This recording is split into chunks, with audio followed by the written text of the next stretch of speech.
ಸಾಗಲುತ್ತದೆ ಕಾಣುತ್ತದೆ ನೋಡು ಪಾತ. ಗೌರವೇಶ್ವರರಿಗೆ ಪ್ರಿಯರಾದ ಕರ್ಣ ದುಶಾಸನೊಡನೆ ಅಶ್ವರೋಡನಾಗಿ ಸೇನಾಧಿಪತಿಯನ್ನು ಪರಿಪಾಲಿಸುತ್ತದೆ.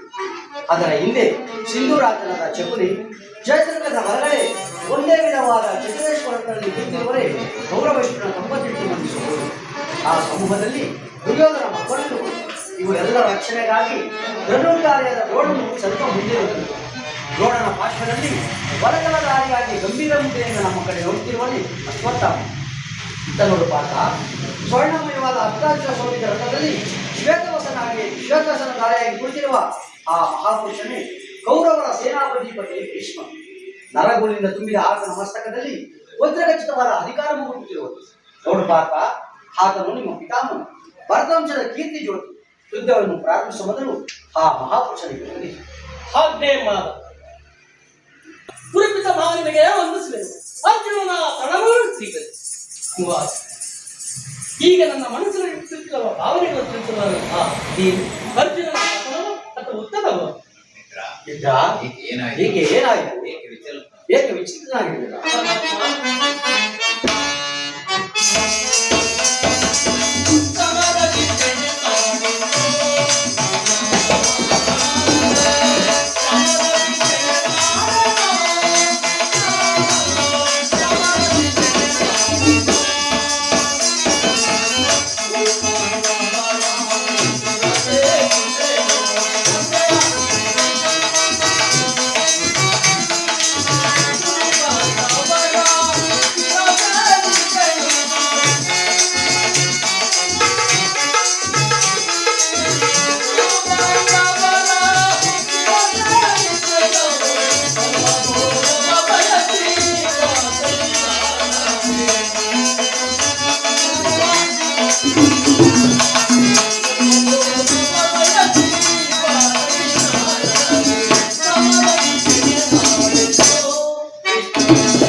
ಏನು ಹೇಳಲಿ ಅಂಗ ಪ್ರತಿಯೊಂದು ಕಾರಣ ಜಾಲೆ ಬೇಸಿಗೆ ಬಿಸಿಲಿನಂತೆ ಬೆಂದ ತಾವರೆ ಮಗು ಶರೀರ ಕಂಪನವು ರೋಮಾಂಚನ ಮುಟ್ಟಿಸಿರು.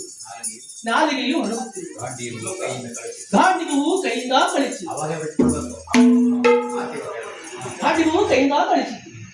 ನಾನು ನೋಡುತ್ತಿರುವುದಾದರೆ ಕಾಲುಗಳಲ್ಲಿ ನಿಲ್ಲುವ ಧ್ಯಾನವಿಲ್ಲ. ಕೃಷ್ಣ, ನಾನು ನೋಡುತ್ತಿರುವುದಾದರೆ ಇವರೆಲ್ಲ ನನ್ನ ಬಂಧು ಬಾಂಧವರು, ಗುರು ಹಿರಿಯರು, ಜ್ಞಾತಿಗಳು, ಮಿತ್ರರು. ಇವರನ್ನಷ್ಟು ಜನ ದಮನಿಗಳಲ್ಲಿ ಒಂದೇ ವಂಶದ ಪವಿತ್ರವಾದ ರಕ್ತವನ್ನು